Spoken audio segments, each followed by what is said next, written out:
యెషయా గ్రంథము 32వ అధ్యాయము.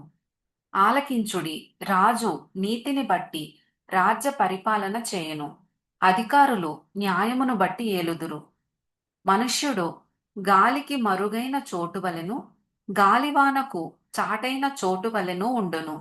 ఎండిన చోట నీళ్ల కాలువల వలెను, అలసట పుట్టించు దేశమున గొప్ప బండ నీడ వలెను ఉండును. చూచువారి కన్నులు మందముగా ఉండవు, వినువారి చెవులు ఆలకించును. చంచలుల మనస్సు జ్ఞానము గ్రహించును, నత్తివారి నాలుక స్పష్టముగా మాటలాడును. మూఢుడు ఇక ఘనుడని ఎంచబడడు, కపటి ఉదారుడనబడడు. మూఢులు మూఢవాక్కులు పలుకుదురు, భక్తిహీనముగా నడుచుకొందురు. యెహోవాను గూర్చి కాని మాటలాడుచు, ఆకలిగొనిన వారి జీవనాధారము తీసికొనుచు, దప్పిగొనిన వారికి పానీయము లేకుండా చేయుచు, హృదయపూర్వకముగా పాపము చేయుదురు. మోసకారి సాధనములను చెడ్డవి. నిరుపేదలు న్యాయవాదన చేసినను, కళ్ళ మాటలతో దీనులను నాశనము చేయుటకు వారు దురాలోచనలు చేయుదురు. ఘనులు ఘనకార్యములు కల్పించుదురు, వారు ఘనకార్యములను బట్టి నిలుచుదురు.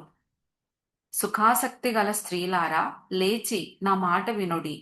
నిశ్చింతగానున్న కుమార్తెలారా, నా మాట వినుడి. నిశ్చింత గల స్త్రీలారా, ఇక 1 సంవత్సరమునకు మీకు తొందర కలుగును. ద్రాక్ష పంట పోవును, పండ్లు ఏరుటకు రావు. సుఖాసక్తి గల కన్యలారా, వణకుడి. నిర్విచారిణులారా, తొందరపడుడి. మీ బట్టలు తీసివేసి దిగంబరులై మీ నడుమున గోనెపట్ట కట్టుకొనుడి. రమ్యమైన పొలము విషయమై, ఫలభరితమైన ద్రాక్షావల్లుల విషయమై వారు రొమ్ము కొట్టుకొందురు. నా జనుల భూమిలో, ఆనందపురములోని ఆనంద గృహములన్నిటిలో ముండ్ల తుప్పలును, బలురక్కసి చెట్లును పెరుగును. పైనుండి మన మీద ఆత్మ కుమ్మరింపబడు వరకు నగరి విడువబడును. జనసమూహము గల పట్టణము విడువబడును.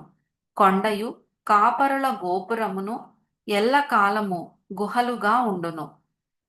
అవి అడవి గాడిదలకు ఇష్టమైన చోట్లుగాను, మందలు మేయు భూమిగాను ఉండును.